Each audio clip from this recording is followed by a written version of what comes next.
ఓటేని జనాభా తెలంగాణ రాష్ట్రంలో 15% మాత్రమే. అయితే ఆ 15% మందికి 33%గా అవకాశం ఇస్తున్నాము. అంటే 15%గా రిజర్వేషన్ లేని వారు ఉంటే 33% అవకాశం ఉంది ఆల్రెడీ.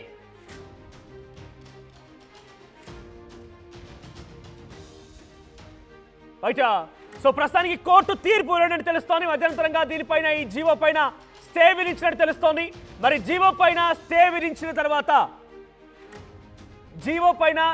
విధించిన తర్వాత ఎటువంటి విధంగా ఉంటుందో చూడాల్సిన అవసరం అయితే ఉంది. రైట్. ప్రభుత్వానికి 4 వారాల సమయం ఇస్తున్నారంట.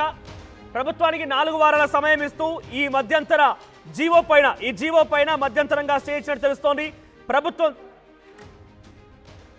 పిటిషనర్లకి 2 వారాల సమయం ఇస్తూ ఇటు ప్రభుత్వానికి 4 వారాల సమయం ఇస్తూ ఈ జీవో పైన రైట్ నోటిఫికేషన్ పై స్టే. సో ప్రస్తుతానికి ఎలక్షన్ నోటిఫికేషన్ పైన స్టే విధిస్తూ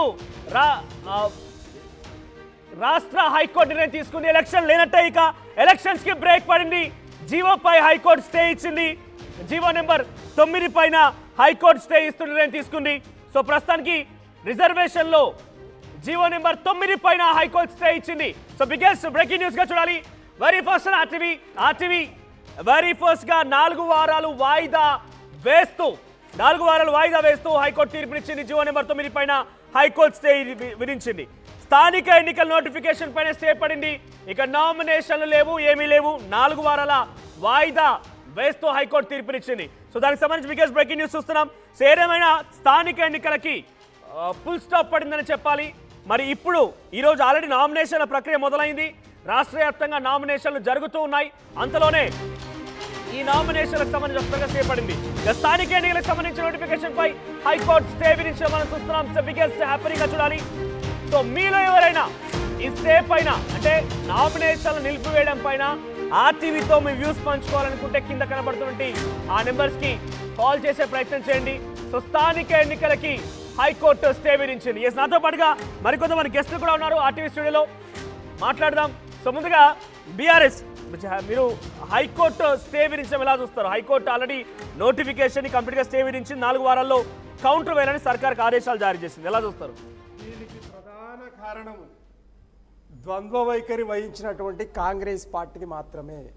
వాళ్ళకి తెలుసు చట్టానికి ఏం నిలబడుతుంది, చట్టానికి ఏం నిలబడదని. కావాలని చెప్పి బీసీ ప్రజలను ఆగం చేయనీకే, పక్కదారి పట్టియనికే ఈ కాంగ్రెస్ పార్టీ ఆడుతున్నటువంటి డ్రామా అనేది చాలా ఒక్కసారి ఈ రోజు అర్థమైపోయింది. ఒక్కసారి హైకోర్టు దగ్గరికి వెళ్తాను నేను. సో ఇట్స్ బిగ్గెస్ట్ డే గా చూడాలి. బికాజ్ ఇందాక నేను చాలా క్లియర్ గా చెప్పుకొచ్చాను. అడ్వకేట్లు మాట్లాడుతున్నారు, వారు ఏం మాట్లాడుతున్నారో చూద్దాం.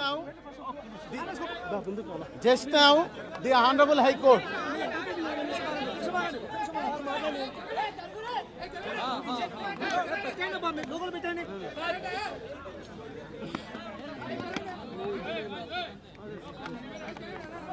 రెడీ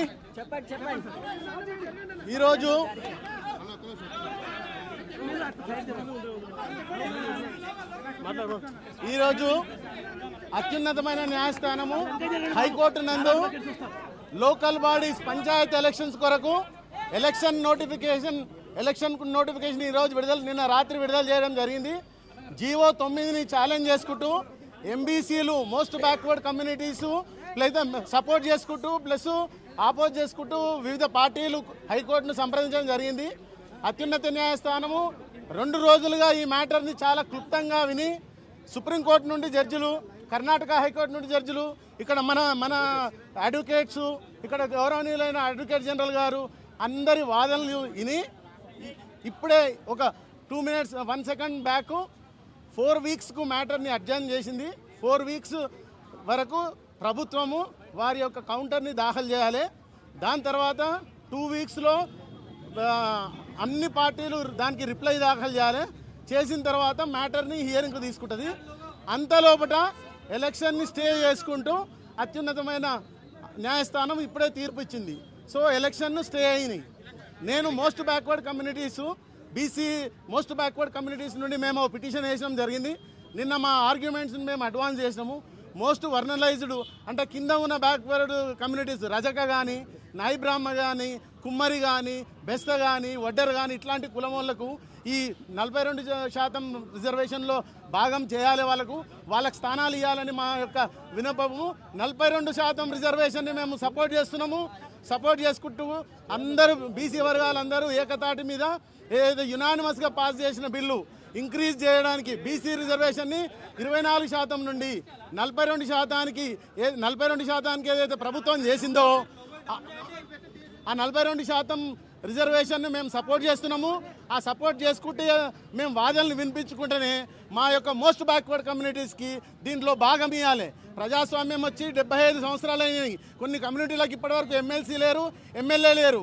గ్రామ పంచాయతీలో కానీ మాకు బీసీఆర్ రిజర్వేషన్ ఇస్తే ఈ మార్జినల్ సెక్షన్ ఆఫ్ పీపుల్ ఈ భాగస్వామ్యమై పొలిటికల్గా వాళ్ళు గ్రో అయ్యి ఈ కమ్యూనిటీ వాళ్ళకు న్యాయం అవుతుందని చెప్పి మా యొక్క వాదనలు నిలిపించినాము. ఈరోజు మా వాదనలు నిన్న గౌరవ న్యాయస్థానము 4 వారాలు దాఖలు పోస్ట్ పోన్ చేసుకుంటూ స్టే విధించడం అనేది ఈ యొక్క బీసీల యొక్క ఐక్యత, ఎంబీసీల యొక్క ఐక్యత. బీసీ రిజర్వేషన్కు మాత్రం మేము సపోర్ట్ చేస్తున్నాము. Thank you very much. నా పేరు Sudarshan Malugari. I'm former GP, high court former secretary. Thank you very much.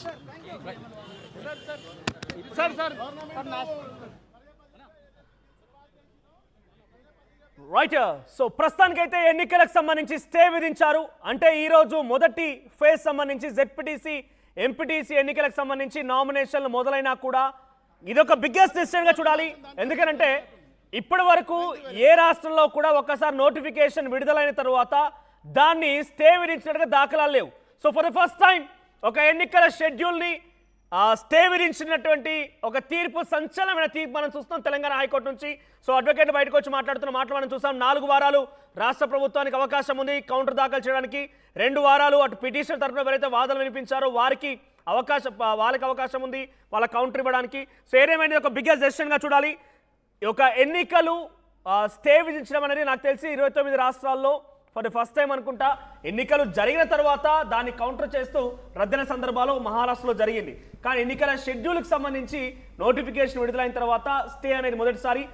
Sachin ఉన్నారు అటు హైకోర్టు దగ్గర నుంచి, అక్కడ బీసీ సంఘాలు, రాజకీయ పార్టీల ప్రతినిధులు కూడా ఉన్నారు. వారితో మాట్లాడించే ప్రయత్నం చేద్దాం.